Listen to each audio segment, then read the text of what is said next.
Welcome to Channel 17, the Town of Colonie Government Channel.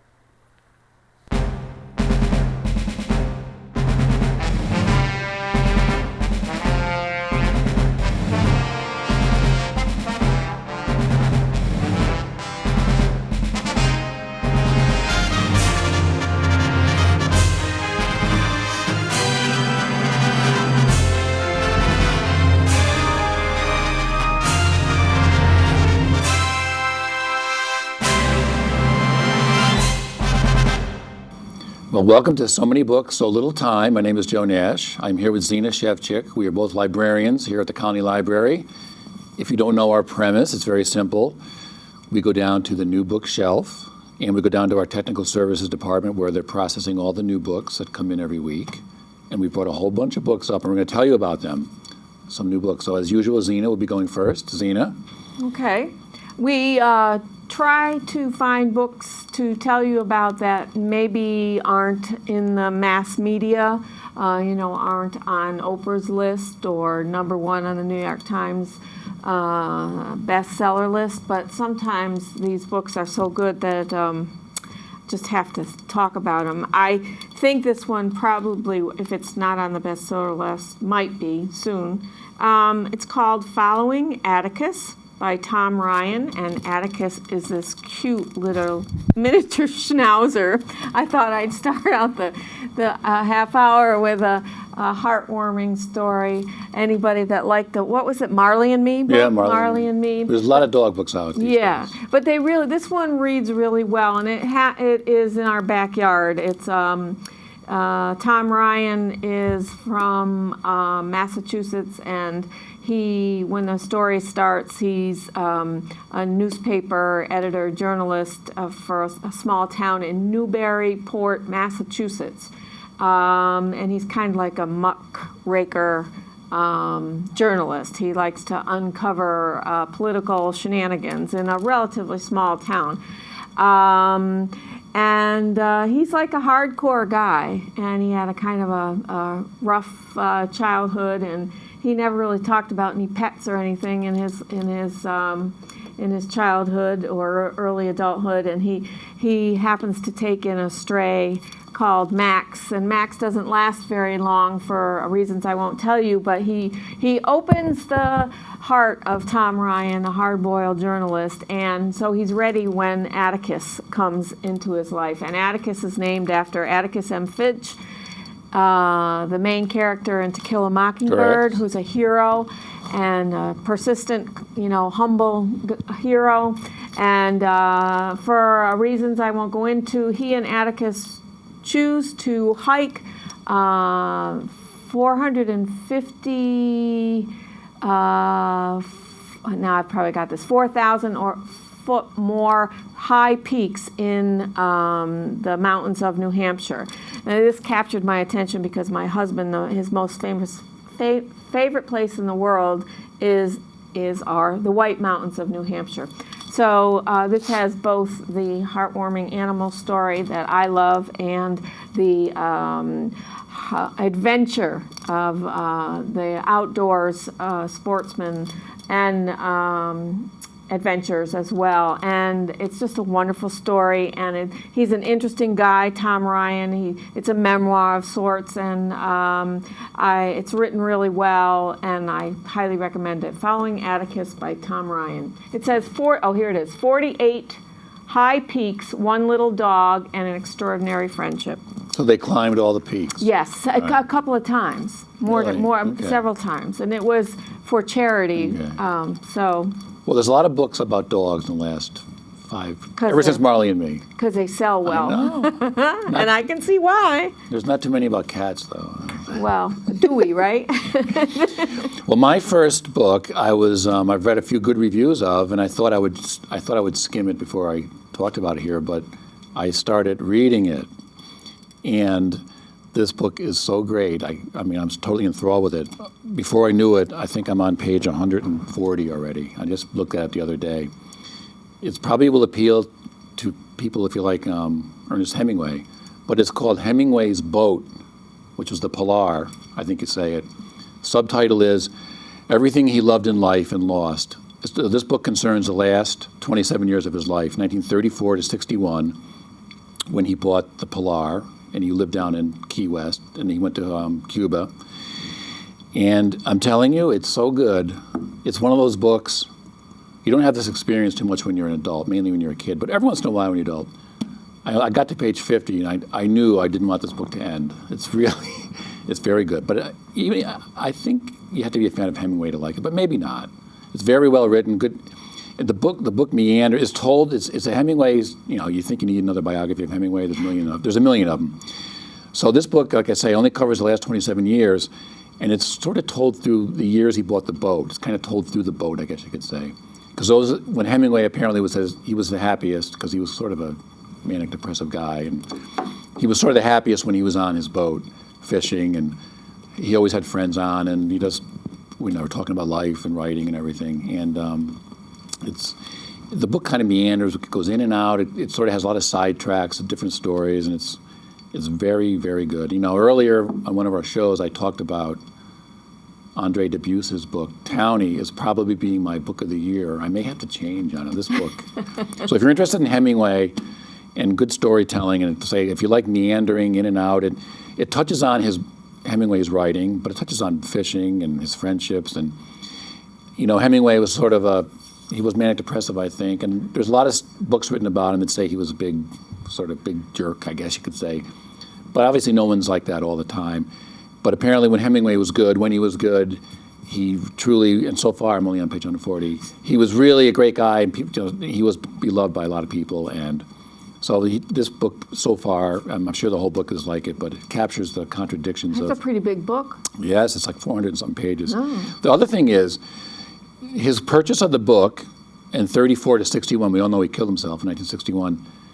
The book, when he's the happiest on the boat, these years also coincide with his inability to write and his sort of, I don't want to say his years where his inability, like when the book starts in 1934, he only has one more famous book left in him. It comes out in a couple of years, For Whom the Bell Tolls. Now, he wrote right up to, but a lot of the stuff he wrote after this, during this period, wasn't really well received. So that means you have to be unhappy to write well.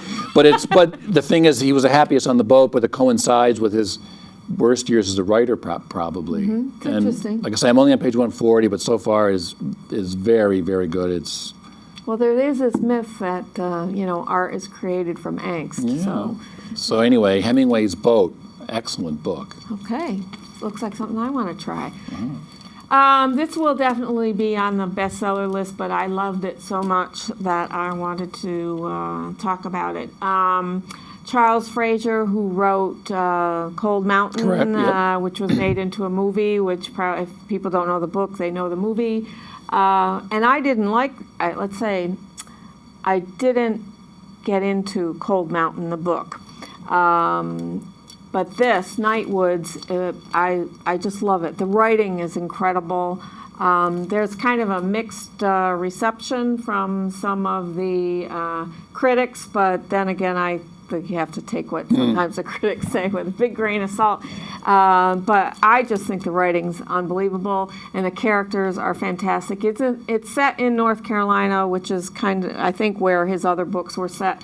The setting, but this occurs in the 1960s, and it's primarily about a character called Lucy, and there's actually several characters in the book whose names begin with L, and I got to investigate. There's Lucy, Lily, Lit, and Lola, and I mean there's a few others that don't start with L, but I thought that was kind of odd. His writing is he moves from short, succinct sentences and conversations to these long, descriptive sentences describing the natural world that these characters inhabit. And I'm not going to I don't think I'm going to say anything more, except you should try it.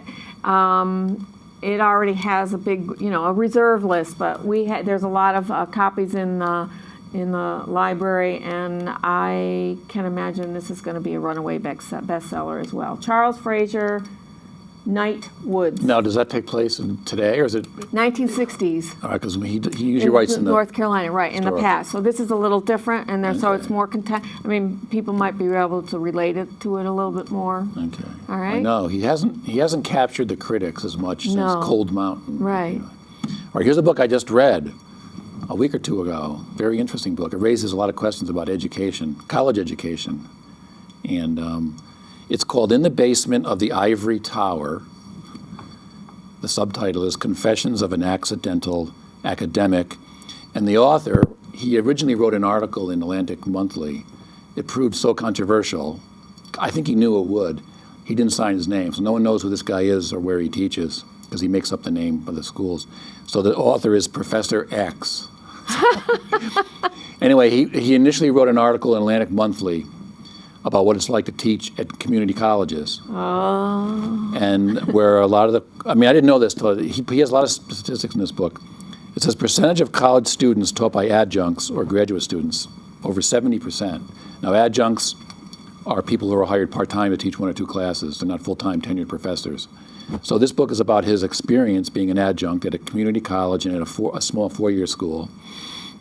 And when he wrote the original article, he kept saying, well, my students, they're terrible writers, horrible, and he's basically beating remedial reading and teaching. And so he wrote, this article caused a blogosphere explosion. Everyone was writing about it. Everyone's like, it caused a big thing. So he expanded into this book, trying to explain what he meant by that and why, he tried to put in more, he tried to bolster with more statistics and everything.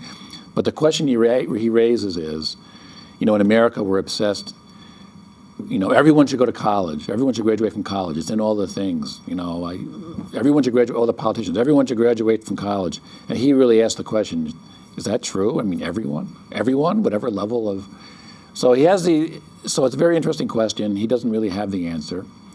But there's something to say for jobs that really pay well that you don't need a college education for. Well, it's starting. Our economy is proving that Yes. a college degree doesn't necessarily I know. mean a good job. Yes, so. you're going to be a plumber or an electrician. You do better than being a sociology major. I don't know. Yeah, well, our high schools have become college prep places instead And of he's vocations. actually very sympathetic to his students because most of them are not the typical college age, 18 to 22. They're not. He's teaching returning students and adults, and a lot of people who, for their jobs, whether they're police officers or nurses aides, or they have to somehow they have to get that degree.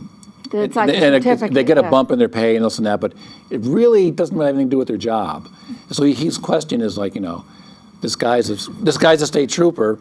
Does he really need to know?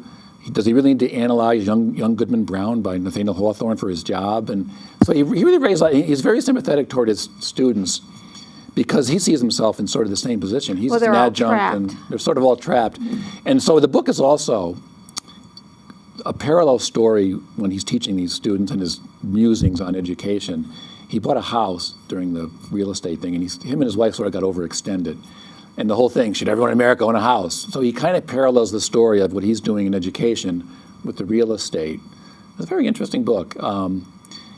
It only got so-so reviews, but I thought it was very interesting. It raised a lot of questions about life in these United States these days. Well, things have changed in the last few years. From just in the last 5 years, the whole economy has changed the way people think about, as you talk, homes and education. But a very, very good book. I would timely then. I would really recommend it. In the Basement of the Ivory Tower, Confessions of an Accidental Academic by Professor X. Oh,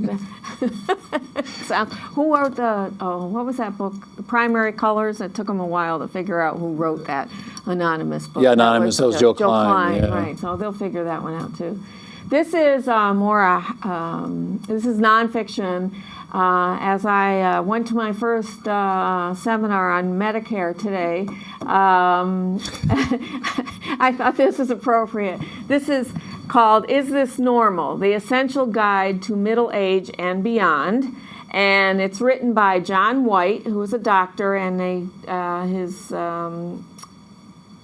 he's called his title is Chief Medical Expert for the Discovery Channel, and the foreword is by Dean Ornish, who is a well-known doctor having to do with cardiovascular health and diet. So Is This Normal is a kind of a briefing on what is the range of normal for body changes and mental changes that occur as you age. And it says it's the kind of thing that everybody has questions about, and there's lots of old wives' tales about, but you might be too embarrassed to talk to your doctor about some of these things. And it's more like, about sleep and about weight gain. It's about hearing. It's about medications. Here they got it. Difficulty seeing in the dark, digestion issues, hair loss, forgetting where you put your car keys, lower libido, getting up twice a night, joint pain, slower metabolism. All right. There's something wonderful to look forward to. But he actually has, it's written very simply, but it's got a lot of information. He presents lots of case studies, lots of tips and charts for how to cope with some of these issues. But most of the time what it's doing is reassuring people that what they're experiencing is normal.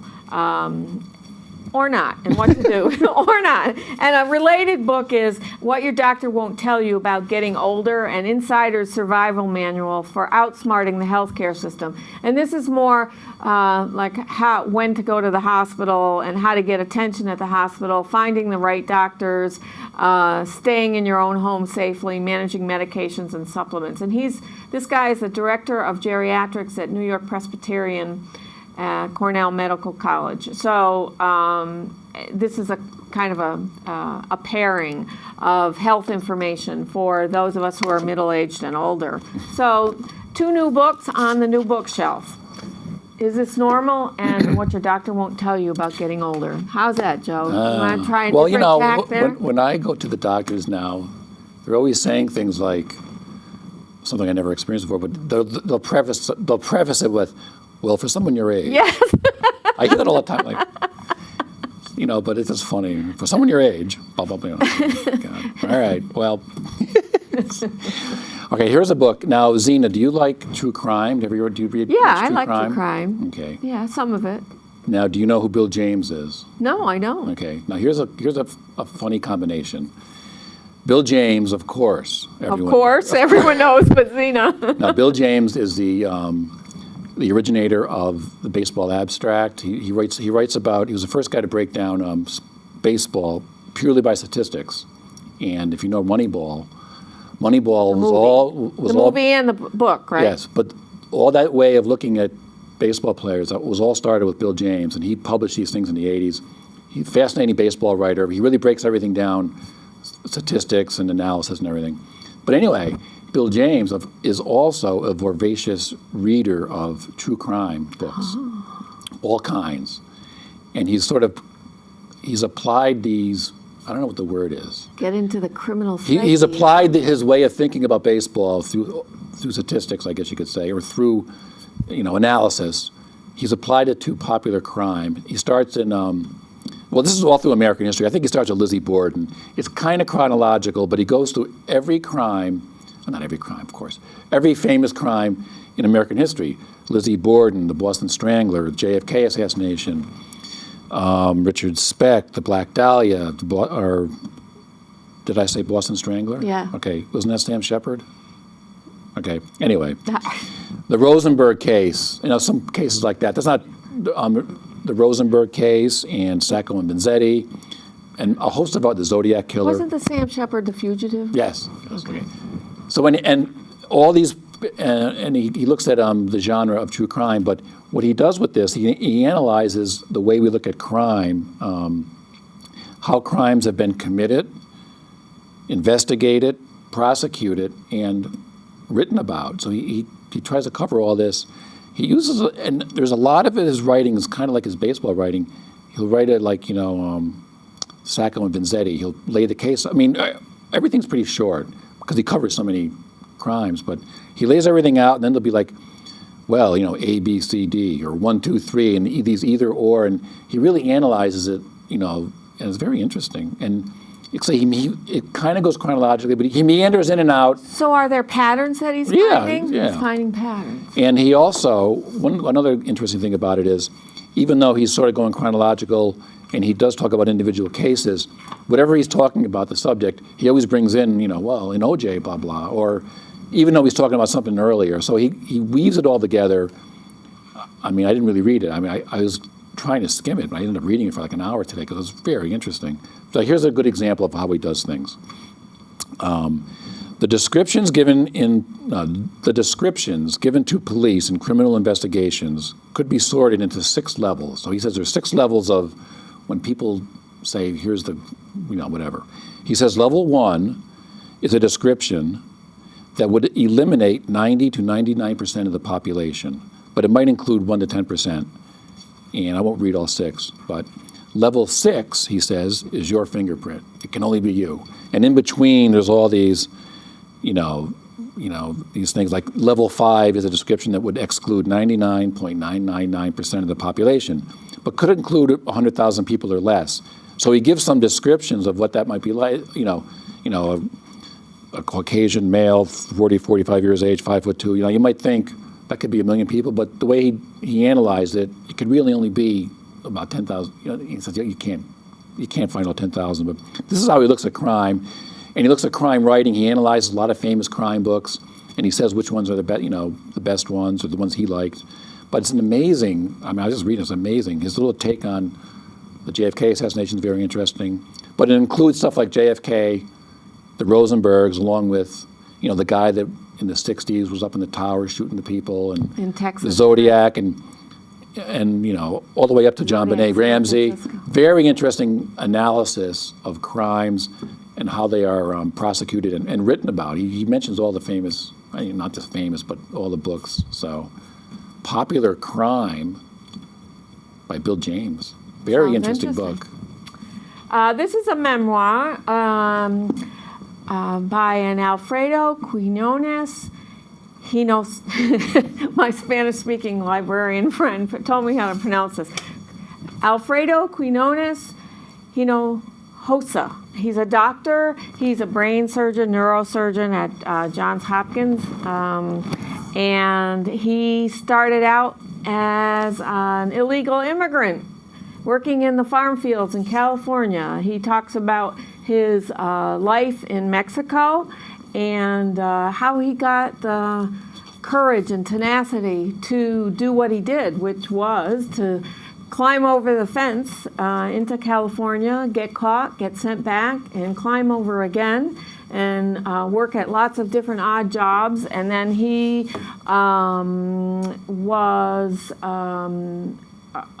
he benefited from the Ronald Reagan's 1986 amnesty for illegal immigrants, and he continued to get a green card, some kind of card that allowed him to stay and go to school here. He went to community college.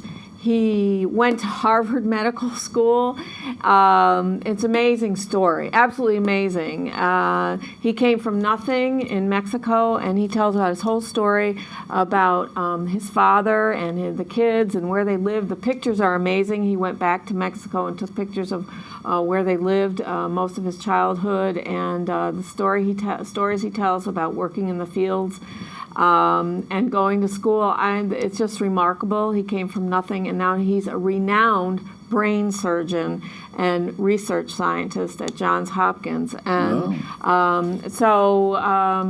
don't know what the moral of the story is. Just in the sense of our immigration policy, it just proves that there's smart people, determined people, passionate people all over the world, whether they're rich or poor, and this kind of talent in persistence is amazing, and it's gotten a lot of attention in the book, and he's called Dr. Q, and the name of the book is Becoming Dr. Q, because people couldn't pronounce his name, Quinones which I can't either, and I'm going to stop. The subtitle is My Journey from Migrant Farm Worker to Brain Surgeon. So, becoming Dr. Q, an inspirational story. In the book I just talked about, Professor X, he had a lot of immigrants in his classes. And Right. I'd say he's very sympathetic toward them. He really says these people are trying to learn. He has many successful ones, but another aspect to that other book I talked about. So many obstacles I to know. overcome Oh. and such talent. So, All right, here's a book. When I was reading about it, reminded me of the Hemingway book, sort of a Hemingway-esque type adventure. This book is called The Voyage of the Rose City, which is a ship. It was a tanker, by John Moynihan. It got some really good reviews, but it has sort of a sad aspect to it. The author, John Moynihan, is the son of the late Senator Patrick Daniel Moynihan. When he was, in 1980, he was 19 or 20 years old. He was a junior in college, and I think he was tired of college. He wanted to see the world or experience life more. He was just tired of college. So Daniel Patrick Moynihan, when he was around the same age, worked the docks in New York, and he was in the Navy and all this and that. So John Moynihan said, look, I'm going to take a year off from school and join the Merchant Marine and go on a voyage. And his father was a little skeptical. This is Senator Daniel, because he worked in the docks. This is way back in the, and he was like, he wasn't sure he wanted him to do it. But John Moynihan's mother, Elizabeth Moynihan, sort of encouraged him, his wanderlust, I guess you could say. So anyway, they sort of pulled some strings, but they said, don't tell anyone you're a senator's son. These Merchant Marines. you're going to get killed. So they sort of pulled some strings. They got him a job, and he was only supposed to be a 40-day cruise, or not a cruise, a 40-day work thing. He ended up going. They changed the thing at the end, and they were on. I think they were going for over 6 months. They went to Japan. They went, all over the place. And he wrote this book later, based on his journals, but it was never published.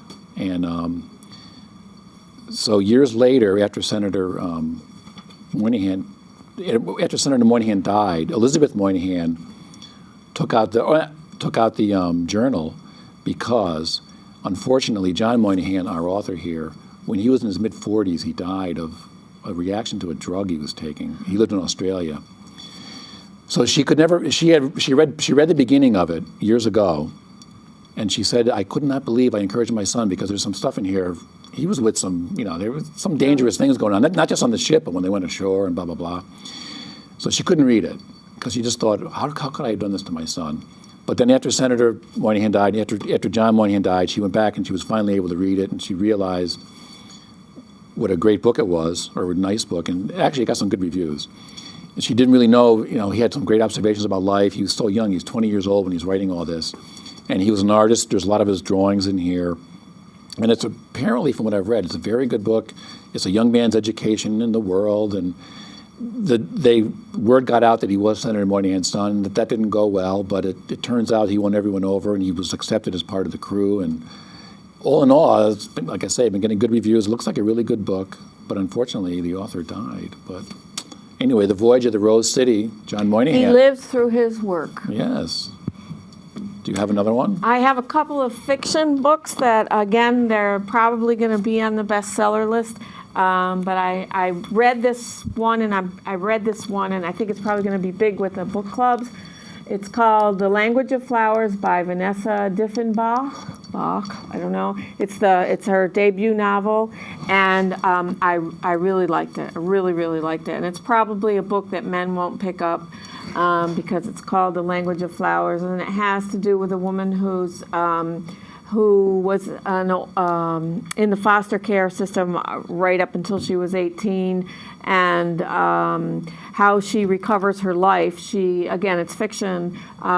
She learns about what each flower means, and she winds up, and she learns from one of her foster mothers about flowers, growing flowers, and how she picks up her life by working in a flower store, and her healing through her work and through revisiting her past. And it sounds low and depressing, and it's not. It's written really well. It goes really fast. There's lots of life lessons through it. It's not. That book's getting excellent reviews. Yeah, I wouldn't call it chick lit by any means. I think men might even be interested in it if they would get past the female character and flowers. And I'm sure that doesn't initially sound good to them, but I highly recommend The Language of Flowers. I can see us getting more than one copy because I think there's going to be high demand. And this is the latest in the Nordic mystery crime writers being published over here in the U.S. It's called The Hypnotist by Lars Kepler. And I just read the first chapter. Wham bang, it's just wonderful. It just pulled me right in. Just like Stieg Larsson, Joe Nesbo, Manning. I'm probably not pronouncing any of them. What's with these Scandinavian crime writers? They're dark. I think it's that we all, and there's this illusion that the Sweden and Norway and Finland all have these peaceable societies where everything's taken care of, and so all these crime novels that have come out in the last few years are kind of poking at the darker underbelly of these. Well, there was that big shooting there. That was in. Yes, right, and so the characters are Nordic. They're a little bit different. The setting's different than what we're used to in other crime. It's always English or English country garden or something. And so the hypnotist refers to a doctor who is a psychiatrist who was forbidden to use hypnotism to help people heal from being victims of crime and or to solve crimes, and because of something bad that happened, and then he's being asked to do it again, to start to use hypnosis to solve a crime. And so there's some unusual characters, and I think this is going to be a big hit too. The Hypnotist, I recommend it just from the first. That book also got great reviews. Yeah. Or I'll do one more quick one because we're near the end. I'll have to do a little plug here because I remember the author. This is Bob Cudmore. You might remember him as on WGY. He used to do the Contact Yes, radio I do show remember. for years and years and years. I used to love listening to him. I actually met him once, and a really nice guy. He's back on the radio now out in Amsterdam.